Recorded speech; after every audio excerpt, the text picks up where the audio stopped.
جل جلالہ و اتم برہانہ و اعظم شانہ کی حمد و ثنا اور حضور نبی رحمت شفیع امت مالک جنت صلی اللہ تعالی علیہ وآلہ وسلم کی ذات اقدس پر درود و سلام پڑھنے کے بے شمار فضائل و برکات ہیں۔ حضرت سیدنا عمر بن خطاب رضی اللہ تعالی عنہ ارشاد فرماتے ہیں کہ جب بندہ مومن دعا مانگتا ہے اور اس کے اول اور آخر درود پاک نہیں پڑھتا تو معلق بین السماء والارض، اس کی وہ دعا زمین و آسمان کے درمیان روک دی جاتی ہے، لٹکا دی جاتی ہے۔ اور جب وہ دعا سے پہلے بھی اور دعا کے اختتام پر بھی درود پاک پڑھتا ہے تو اللہ اس دعا کو قبولیت کا درجہ عطا فرما دیتا ہے۔ بیان کرنے والے سیدنا فاروق اعظم رضی اللہ تعالی عنہ ہیں۔ اس میں تو کسی بات کا شک ہی نہیں ہو سکتا کہ آپ معاذ اللہ جھوٹ بولتے ہو۔ آپ سچے نبی کے سچے غلام ہیں، اور کتنا پیارا یہ وظیفہ ہمیں عطا فرمایا۔ اپنا یہ معمول بنانا چاہیے، دعا سے پہلے بھی اور دعا کے اختتام پر بھی سونے محبوب کی سونی ذات پر درود و سلام پڑھا جائے۔ اللہ رب العزت ہم سب کو کثرت کے ساتھ درود و سلام پڑھنے کی توفیق عطا فرمائے۔ سیدنا فاروق اعظم رضی اللہ تعالی عنہ کی شخصیت بڑی پیاری شخصیت ہے، اور یہ یاد رکھیں اسلامی کیلنڈر کا جو آخری مہینہ ہے وہ ذی الحجۃ الحرام، اور جو پہلا مہینہ ہے وہ محرم الحرام۔ عمومی طور پر یہ بڑا المیہ ہے۔ ہمارے ہاں جو نوجوان بچے ہیں یہ جنوری، فروری، مارچ، اپریل کے اندر ہوتے ہیں، انہیں یہ ڈیٹیں یاد ہوتی ہیں، اور جو کچھ بزرگ ہو جائیں، ڈیر عمر ہو جائیں تو وہاں جناب وہ پنجابی مہینے سون، بھدروں، اسو، کتے جو ہے یہ یاد ہوتے ہیں۔ اسلامی تاریخ، اسلامی کیلنڈر یہ عام نہیں ہے۔ حالانکہ ہم مسلمان ہیں، ہمیں چاہیے کہ ہم اسلامی کیلنڈر کو عام کریں، اسلامی تاریخ بتائیں، لیکن تاریخ پوچھی جائے تو بغیر کہنے کے ہی وہ انگریزی تاریخ بتائے گا۔ اگر آپ اسلامی تاریخ بتا دیں نا، جیسے آج 25 ہے، میں کہوں 25 پنجی کتنے میں پڑھنا کی ہو گئے، آج تو 14 تاریخ ہے۔ انگریزی تاریخ سب کو یاد ہوتی ہے۔ ہم نے یہ چیز اپنی نسلوں میں داخل کرنی ہے کہ یار ہمارا کیلنڈر، اسلامی کیلنڈر محرم الحرام سے شروع ہوتا ہے اور ذو الحجۃ الحرام پر اس کا اختتام ہوتا ہے۔ اس کا ایک انداز کیا ہوگا کہ جب اسلامی سال کی ابتدا ہو تو اپنے بچوں کو مبارکباد دینی چاہیے، بیٹا تمہیں نیا سال مبارک ہو، نیا سال مبارک ہو، بیٹا آج نیتیں کریں، اس سال جو ہے نا میں نے نمازیں نہیں قضا ہونے دینی، تلاوت قرآن کا معمول بنانا ہے، اللہ رسول کو راضی کرنے والے کام کرنے۔ اس کو پتہ چلے نا اسلامی کیلنڈر ہے۔ آپ کے میں نے تو انگریزی کا بھی نہیں بتایا، آپ نہیں بتاتے تو سوشل میڈیا تو بتا رہا ہے اسے۔ ہیپی نیو ایئر کے نام پر کیا بے حیائی کا بازار گرم ہوتا ہے، سب پتہ ہوتا ہے۔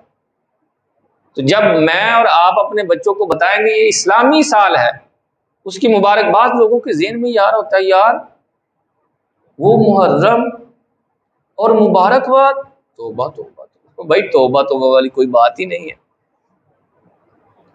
شہید تو ویسے ہی زندہ ہے، اور وہ اللہ کے ہاں انہیں وہ درجات ہیں کہ جس سے وہ راضی ہیں، یہ میرے رب نے قرآن میں بیان فرمایا ہے۔ اور دوسری بات یہ کہ اگر ہم اسی طرح ہر سال ہی رونا دھونا شروع کریں گے تو اللہ خیر کرے ہمارے پاس تو کوئی دن بچے گا ہی نہیں۔ 12 ربیع الاول والے دن بھی ہم نے صفائی ماتم پیچھے آئی، محرم آ گیا، پھر کسی نہ کسی دن کوئی نبی، کوئی بزرگ، کوئی ولی، کوئی گھر میں خاندان، کوئی یہ، تو پھر تو ہمارا دین رونے دھونے والا ہی دین ہو۔ آج کس کا صف ماتم بچنا ہے جناب؟ اس کا، کس کا؟ اسلام نے سادہ سا قانون دے دیا، غم صرف پہلے 3 دن ہے، بس سیدھا بات، اس میں کوئی دو رائے نہیں ہے۔ اس کے بعد جو ہے معمول کے مطابق زندگی گزاریں، انہیں یاد کریں، ان کی بارگاہ میں ایصال ثواب کے تحفے پیش کریں۔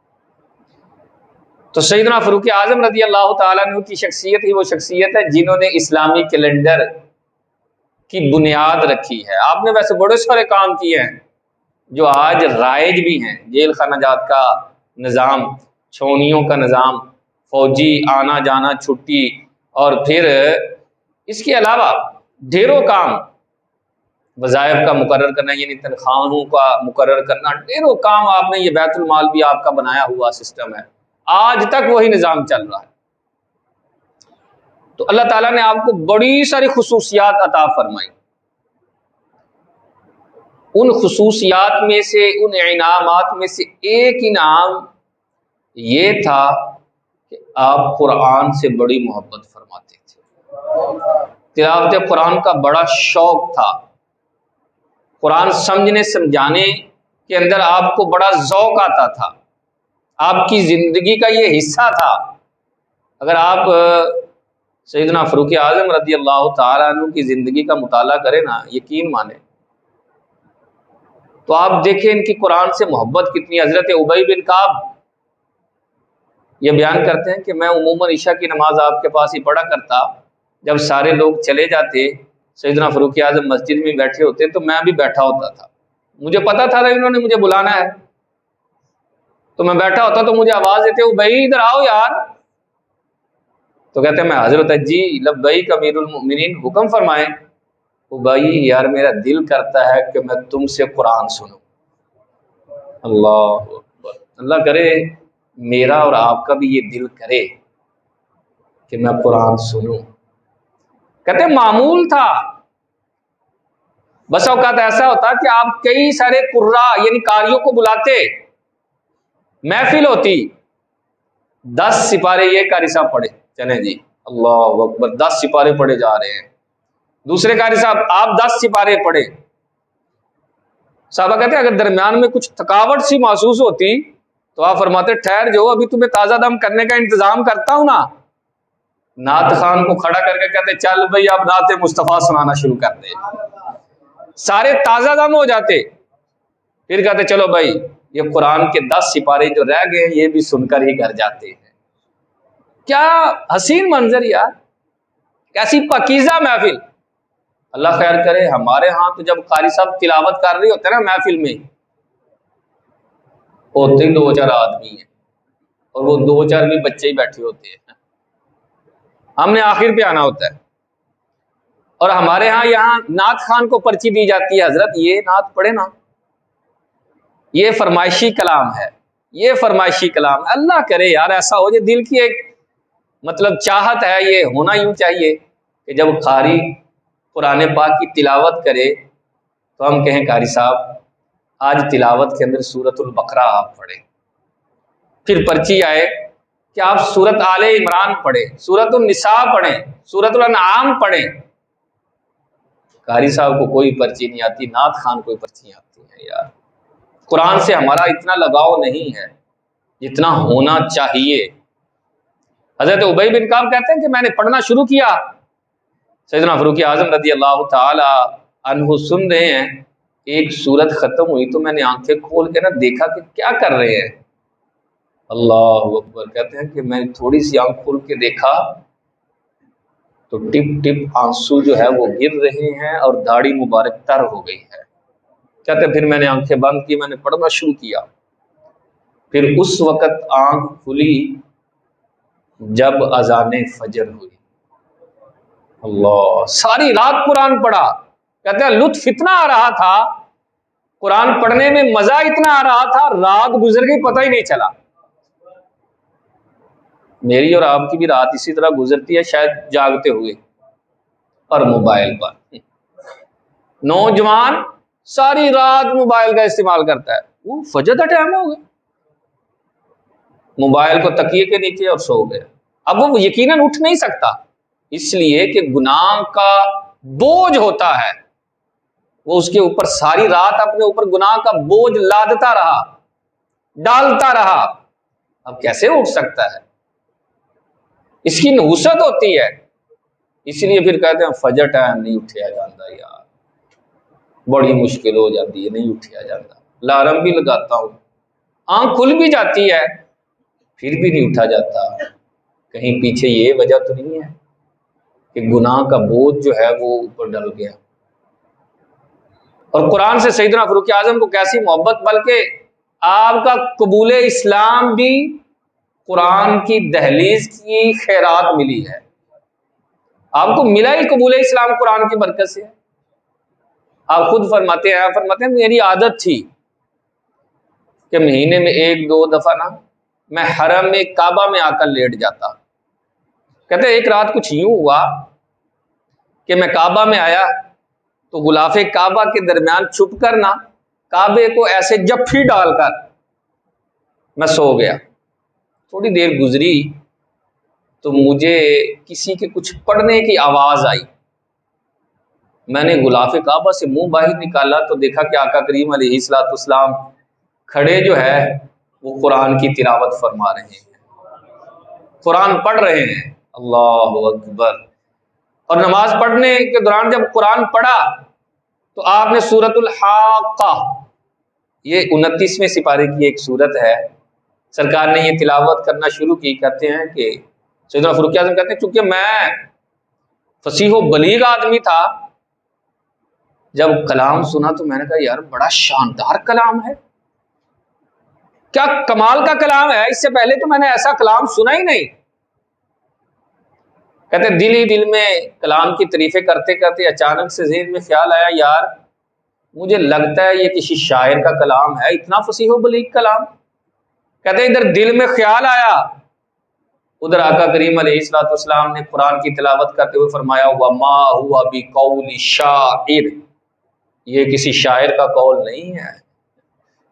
کہتے ہیں پھر فوراً میرے دل میں خیال آیا اچھا شاعر کا نہیں تو کسی کاہن کا ہوگا، جو شیطان سے ملتا ہوگا، شیطان اس کو بتاتا ہوگا کہ اس طرح کلام کرو، بہترین کلام۔ کہتا ابھی خیال آ رہا تھا تو ولا بقول کاہن، قرآن پاک کی اگلی آیت کے اندر آ گیا کہ یہ کسی کاہن کا بھی قول نہیں ہے۔ کہ میں بڑا پریشان، دل میں خیال آتا ہے، جواب ادھر سے آتا جا رہا ہے، میں بڑا پریشان ہو گیا کہ کروں کیا۔ کہتا میں نے کچھ ڈھیلا پڑ گیا، میرا ضمیر مجھے ملامت کرنے لگ گیا، عمر یہ سچا کلام ہے، قبول کیوں نہیں کر لیتا اسے۔ کہتے میں نے اپنے آپ کو جھنجھوڑا، میں نے کہا عمر تو اپنی قوم کا رہنما ہے، لیڈر ہے، ایسے ہی نیا دین قبول کر لینا ہے، میرے آباء و اجداد کا دین، میں نے نہیں اپنے دین کو چھوڑنا، میں نے اپنے آپ کو سنبھالا۔ کہتے ہیں بہرحال ویسے دل میں اسلام کی ایک چنگاری جو ہے وہ جل اٹھی۔ کہتے ہیں کہ کچھ دن گزرے تو مجھے بانی اسلام یعنی آقا کریم علیہ الصلوۃ والسلام کے خلاف نا ابھارا گیا کہ یار یہ جھگڑے ہو رہے ہیں، بہن بھائی سے جدا ہو رہے ہیں، جناب بیٹے باپ کے سامنے کھڑے ہو رہے ہیں، یہ نیا دین کیا ہے۔ کہتے ہیں مجھے بڑا غصہ آیا، میں نے اسی وقت نیام سے تلوار نکالی، میں نے کہا تمہیں پریشان ہونے کی ضرورت نہیں ہے۔ کتنے لوگوں نے اسلام قبول کیا ہے؟ کہنے لگے جی 39 لوگوں نے۔ کہا 40واں نہیں ہونے دوں گا۔ کیا کہا؟ 40واں، سمجھ رہے ہیں میں کس کی طرف بھی اشارہ کر رہا ہوں؟ 40واں نہیں ہونے دوں گا، یہ کفر کی بات ہے، اسلام کی نہیں۔ کہا 40واں نہیں ہونے دوں گا، 40واں اسلام قبول نہیں کرے گا کوئی بھی۔ کہا اچھا جی، ننگی تلوار لے کر نکل پڑے۔ راستے میں ایک صحابی رسول سے ملاقات ہوئی، انہیں نہیں پتا تھا انہوں نے اسلام قبول کر لیا۔ کہا عمر کدھر کا ارادہ ہے؟ کہا چھوڑ دو، آج مجھ سے بات نہ کرو، آج میں بانی اسلام کو ہی ختم کرنے جا رہا ہوں۔ کہا کیسی بات کرتے ہو؟ کہا کیا ہے؟ کہا پہلے اپنے گھر کی تو خبر لو، تمہارا بہنوئی اور تمہاری بہن نے بھی اسلام قبول کر لیا ہے۔ کہا تجھے ہوش ہے؟ بات کیا کر رہا ہے؟ عمر کی بہن نے، عمر کے بہنوئی نے کہا ہاں نا میں سچ کہہ رہا ہوں۔ وہ بھی اب غلام مصطفیٰ ہو گئے ہیں۔ کہا اچھا، بعد میں وہاں جاؤں گا، پہلے یہاں تو خبر لوں۔ سیدنا فاروق اعظم فرماتے ہیں میں گھر کے قریب پہنچا تو مجھے ہلکی ہلکی سی تلاوت قرآن کی آواز آنا شروع ہو گئی۔ میرے دل میں خیال آیا یار تو یہ تو وہی کلام ہے جو میں نے مصطفیٰ کریم صلی اللہ تعالی علیہ وسلم سے رات کو سنا تھا۔ میں نے جا کر ذرا زوردار انداز کے اندر دروازہ کھٹکھٹایا، تو دروازہ جب میں نے کھٹکھٹایا تو وہ سمجھ گئے کہ یہ فاروق اعظم آئے ہیں۔ تو جو قاڑی صاحب تھے نا وہ چھپ گئے، کیونکہ آپ کا بڑا روب تھا تب تب۔ بہنوئی نے دروازہ کھولا، کہا مجھے پتا چلا ہے تم بے دین ہو گئے، تم نے اپنے آباء و اجداد کا دین چھوڑ دیا ہے۔ انہوں نے کہا عمر تمہارا کیا خیال ہے کہ جس دین پر تم ہو وہ سچا دین ہے؟ کہتے اتنا کہا صرف میں نے انہیں مارنا شروع کر دیا۔ کہتے اتنے میں نا میری بہن میرے سامنے آ گئی، آ کر کہا انہوں نے تو صرف سوال کیا نا کہ تمہارا کیا خیال ہے، میں تمہیں یہ کہتی ہوں کہ کائنات کے اندر جو سچا مذہب ہے وہ اسلام ہے، اور کائنات کے اندر اگر کوئی سچی ہستی ہے تو وہ صرف اور صرف محمد رسول اللہ ہے۔ میں نے زوردار تھپڑ مارا، پیچھے جا کر گری، سر پھٹ گیا، خون کا فوارہ جاری ہو گیا، چہرہ لہو لہان ہو گیا۔ مجھے دیکھ کر شرمندگی ہوئی، خود سے کہنے لگا یار عرب کے لوگ تو عورتوں پر ہاتھ نہیں اٹھاتے، آج تم نے اپنی ہی بہن پر ہاتھ اٹھا دیا۔ کچھ نرم ہوا دل، تلخی جو ہے وہ نرمی کے اندر بدلی۔ تو میں نے کہا اچھا مجھے پکڑاؤ تو صحیح، تم کیا پڑھ رہی تھی؟ سمجھ گئی کہ دل نرم ہوا ہے۔ کہا نہیں عمر تم ناپاک ہو، پہلے غسل کرو پھر قرآن کو پکڑ سکتے ہو۔ غسل کیا، باہر آئے تو قاری صاحب نے پتہ کیا کہا، فوراً باہر آ کر کہا عمر یہ دل کی نرمی ایسے ہی نہیں ہے، جو تم اسلام کی طرف جھک رہے ہو نا یہ ایسے ہی نہیں ہے، یہ مصطفیٰ کریم کی دعاؤں کی برکت ہے۔ کہا کیا کہنا چاہتے ہو؟ کہا میں نے کل دیکھا ہے سرکار کو، حرم میں سرکار داخل ہوئے اس شان کے ساتھ کہ جا کر غلاف کعبہ پکڑ لیا اور آسمان کی طرف منہ کر لیا اور یوں دعا مانگنے لگے اللہم اعز الاسلام بعمر بن الخطاب، اے اللہ عمر مجھے عطا فرما دے اور عمر کے ذریعے اسلام کو عزت عطا فرما دے، یہ مصطفیٰ کریم کی دعاؤں کی برکت ہے، تیرا دل جو نرم ہوا ہے۔ کہا اچھا جب ہو گئی دعا تو اب تاخیر تو نہیں ہونی چاہیے نا، پھر چلو پھر در مصطفیٰ پر مجھے فوراً لے چلو۔ اس وقت سرکار کہاں ہیں؟ کہا صفا کے پاس جو مکان ہے۔ آپ میں سے جن لوگوں نے عمرہ یا حج کیا، صفا اور مروہ یہ دو پہاڑیاں ہیں جن کا ذکر قرآن پاک میں بھی ہے، ان الصفا والمروۃ من شعائر اللہ۔ یہاں صحیح کی جاتی ہے، صفا سے ابتدا ہوتی ہے، آپ جب صفا پہاڑ کے اوپر آتے ہیں نا تو الٹی جانب آپ کے کعبہ شریف آ جاتا ہے، اور سیدھی جانب نا ایک دروازہ ہے، صفا پہاڑی کے اوپر سیدھی جانب باہر کھلتا ہے، اس دروازے سے باہر نکلیں گے تو جو آگے جگہ ہے نا اب تو وہاں فضا ہی ہے، وہ جو جگہ ہے نا وہ حضرت سیدنا زید بن ارقم کی جگہ تھی، اور وہ دار ارقم کہلاتا تھا۔ وہاں آقا کریم علیہ الصلوۃ والسلام بیٹھ کر لوگوں کو ہدایت کا درس دیا کرتے تھے۔ کہا وہاں ہے؟ کہا ٹھیک ہے۔ سیدنا فاروق اعظم رضی اللہ تعالیٰ عنہ چل پڑے۔ جب لوگوں نے دیکھا وہاں جو مکان کے اندر موجود تھے کہ عمر آ گئے، سیدنا فاروق اعظم کا روب تھا، ڈر تھا، دبدبا۔ سرکار کی بارگاہ میں عرض کیا رسول اللہ عمر آ گئے۔ سرکار مسکرائے، کہا یا رسول اللہ عمر آئے ہیں۔ سرکار پھر مسکرائے، فرمایا آج عمر وہ نہیں جو تم سمجھ رہے ہو، آج نہیں ہے وہ، اب وہ بدل چکا ہے۔ وہ نہ سمجھے سیدنا امیر حمزہ کے پاس آ کر عرض کرنے لگے امیر حمزہ تمہیں پتہ ہے عمر آ رہا ہے اور ہاتھ میں ننگی تلوار بھی لیے ہوئے ہے، اسداللہ و رسولہ، ببر شیر سیدنا امیر حمزہ رضی اللہ تعالیٰ عنہ فرمانے لگے گھبرانے کی بات ہی کوئی نہیں، اگر ارادے نیک ہے تو بڑی اچھی بات ہے، اگر برا ارادہ ہے آج اسی کی تلوار ہوگی اور اسی کا سر میں تن سے جدا کر دوں گا۔ اب کوئی میرے محبوب کی طرف میلی آنکھ اٹھا کر تو دیکھے، میں اس کا سر قلم کر دوں گا۔ سیدنا امیر حمزہ نے یہ جب فرمایا، اتنے میں دروازے پر دستخط ہوئی، کون؟ عمر۔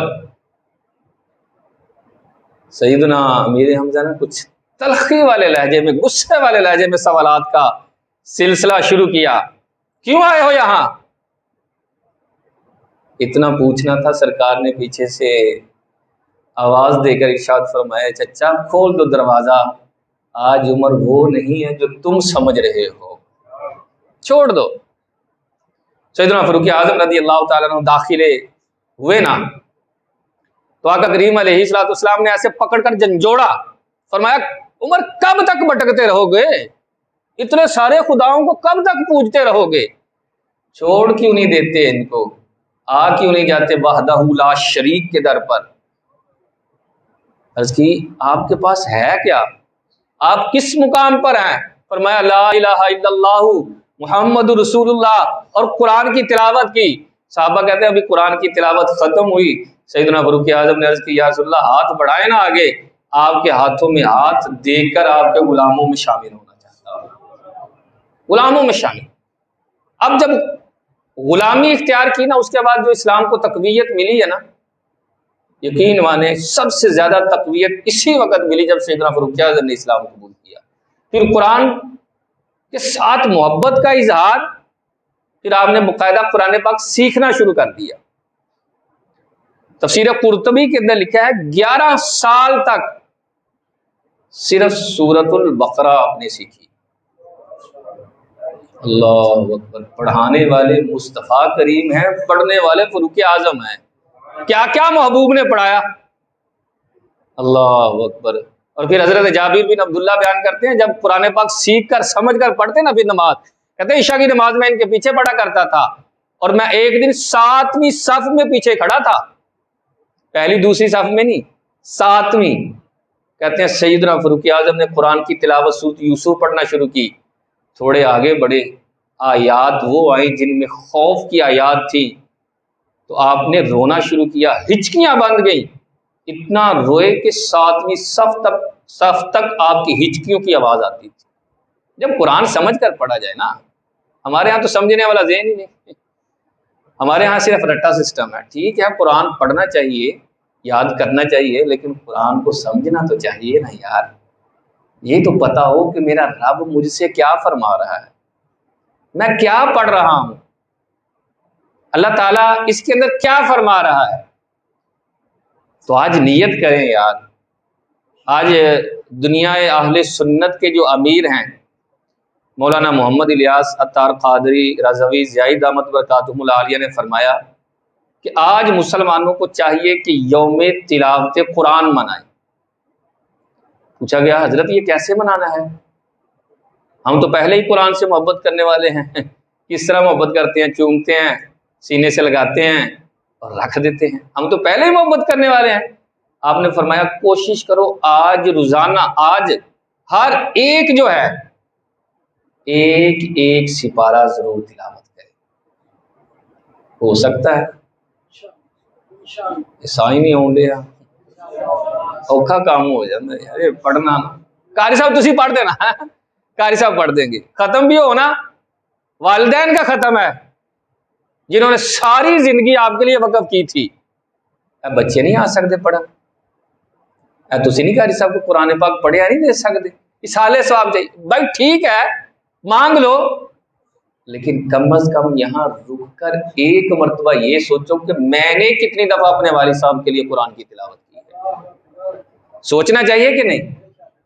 تو یوم قرآن کیا ہے کہ آج کم از کم ایک سپارہ کوشش کریں، جمعہ کے بعد بیٹھ کر 20 25 30 منٹ لگ جائیں گے یار، ایک سپارہ جو ہے وہ ضرور تلاوت کریں، قرآن کو سمجھنے کا ذہن بنائیں۔ سیدنا فاروق اعظم رضی اللہ تعالیٰ نے اس کا بڑا اہتمام فرمایا۔ حضرت ابو موسیٰ اشعری آپ کے گورنر تھے، اور آپ نے عموماً دوسرے گورنروں کی طرف بھی خط لکھے اور خطوط کے اندر لکھا کیا؟ آپ نے ارشاد فرمایا یہ قرآن ہدایت کا چراغ ہے، اس سے ہدایت حاصل کرو، اسے خود بھی پڑھو، اس کی تعلیم کو بھی عام کرو، اور سنو ابو اشعری، اس کو اپنے مقاصد کا ذریعہ نہ بنانا، کہ کہیں یہ نہ ہو کہ قرآن پڑھ کے پیسے لے رہے ہو، قرآن پڑھ کے لوگوں کو بتا رہے ہو کہ میں بڑا نیک ہوں، بلے بلے، ایسا نہ بنانا۔ پھر تاریخی جملے ارشاد فرمائے، آپ نے فرمایا ابو موسیٰ اشعری کل قیامت کے دن جو قرآن پاک کی تلاوت کرنے والا ہوگا نا، قرآن اللہ کی بارگاہ میں کھڑے ہو کر اس کی تعریفیں کرے گا، اور پھر اس کا ہاتھ پکڑ کر جنت میں لے کر جائے گا اور ساری جنت کی سیر بھی کرائے گا، لہذا قرآن کو نہ چھوڑنا۔ پھر ارشاد فرمایا ابو موسیٰ اشعری جب بندہ مومن رات کو اٹھتا ہے، مسواک کرتا ہے، وضو کرتا ہے، اللہ اکبر کہہ کر نماز شروع کرتا ہے، تلاوت قرآن کرنا شروع کرتا ہے، اللہ کے نورانی فرشتے اس کا منہ چومنا شروع کر دیتے ہیں اور کہتے ہیں پڑھ بندہ مومن، پڑھنا، کلام پڑھ اللہ کا، قرآن پڑھ اللہ کا، کہ تو پڑھتا جائے گا اللہ تجھے لذت عطا فرماتا جائے گا، تیری روحانیت میں اضافہ کرتا جائے گا۔ اور پھر کمال کی بات ارشاد فرمائی، فرمایا ابو موسیٰ اشعری قرآن کا احترام کرنا، جو قرآن کا احترام کرتا ہے اللہ اس کا کائنات کے اندر احترام کرواتا ہے، اللہ اس کو عزتیں عطا فرماتا ہے۔ کہا حضرت کیسے؟ وہی بات آ گئی جیسے ہم احترام کرتے ہیں، ماشاءاللہ گلاب کے اندر لپیٹتے ہیں، رکھ دیتے ہیں، بس پڑھا ہے، یا قرآن ویسے ہی گھر میں پڑھا ہے برکت کے لیے۔ کب پڑھنا ہے؟ جب کسی کا انتقال ہو جائے۔ کہا کیسے احترام کرنا ہے؟ اس کا احترام کیا ہے؟ فرمایا اس کی تلاوت کرنا، اسے سمجھنا، اسے سمجھانا، یہ اس کی عزت اور اس کا احترام ہے۔ کہا اس کی بے برکتی اور اس کی بے حرمتی نہ کرنا۔ کہا بے حرمتی کیسے کر سکتا ہے بندہ مومن؟ کہا اس کو نہ پڑھنا اور اس کے احکامات پر عمل نہ کرنا، یہ بے حرمتی کے ہی مترادف ہے۔ کیا میں پڑھتا ہوں؟ کیا میں اس پر عمل کرتا ہوں؟ فرمایا جو چاہتا ہے کہ میری دعا قبول ہو، یہ سیدنا فاروق اعظم فرما رہے ہیں، اور اپنے گورنروں کو فرمایا ابو موسیٰ اشعری جو چاہتا ہو نا کہ میری دعا قبول ہو، اس کو کہو کہ کثرت کے ساتھ قرآن کی تلاوت کرو، اللہ تمہاری دعاؤں کو قبول فرمائے گا۔ آپ نے قرآن پاک کے لیے بڑا کام کیا۔ آپ نے اپنے متعلقین سے لکھ رکھا، یعنی آپ کے دربان جو تھے نا انہیں لکھ کر دیا ہوا تھا، کیونکہ مجھے ملنے والے بڑے امیر کبیر وزیر مشیر لوگ آتے ہیں۔ فرمایا اگر ان ملنے والوں میں حافظ قرآن یا عالم دین ہو تو پہلے ان کو بھیجنا، بعد میں وزیروں مشیروں کو بھیجنا۔ وظائف مقرر کیے۔ وظائف سے مراد یہ تسبیح والا وظیفہ نہیں ہے، پیسہ 2500 درہم ہر حافظ کے لیے ماہانہ مقرر کیا۔ پتہ کتنا بنتا ہے؟ بتا دیتا ہوں لیکن پریشان نہ ہوئیے گا۔ 11.5 لاکھ ہر حافظ کو ہر مہینے دیا جاتا تھا۔ پریشان تو نہیں ہو گئے؟ یہاں امام صاحب کی 10 12 15 20 ہزار تنخواہ ہوتی ہے اور وہ سارے محلے کا ملازم بھی ہوتا ہے، وہاں 11.5 لاکھ تنخواہ دے کر بھی یہ تنخواہ نہیں تھا، وظیفہ، پھر بھی ان کی عزت، ان کا احترام۔ جب وہ ماحول تھا نا، پھر اس ماحول میں محدث پیدا ہوتے تھے، مفسر پیدا ہوتے تھے، قرآن کو سمجھنے اور سمجھانے والا پیدا ہوتے تھے۔ آج ہم نے قرآن کو عزت نہیں دی، ہمارے معاشرے میں علماء کم ہوتے جا رہے ہیں، جہالت بڑھتی جا رہی ہے۔ وجہ یہ تھی اصل میں بنیادی، آپ جس چیز کو عزت دیں گے، جس کو پروموٹ کریں گے، وہی جو ہے وہ معاشرے کے اندر آئے گی۔ سیدنا فاروق اعظم رضی اللہ تعالیٰ نے ساتھ یہ بھی کام کیا، جو قرآن نہیں نہ پڑھے ہوئے تھے ان کے لیے قاریوں کو مقرر کیا، ان کے وظیفے بھی لگائے، اور انہوں نے مقرر کیا کہ یہ فلاں بندہ جو ہے نا یہ قرآن پاک نہیں پڑھا ہوا، تم نے انہیں جا کر پڑھانا ہے۔ اچھا، وہ جاتے قاری صاحب کہ سیدنا فاروق اعظم نے فرمایا تم نے قرآن نہیں پڑھا ہوا، قرآن پڑھو۔ وہ کہتا ہے نا میں نے نہیں پڑھنا، میرے پاس ٹائم نہیں ہے، حضرت وہ دکان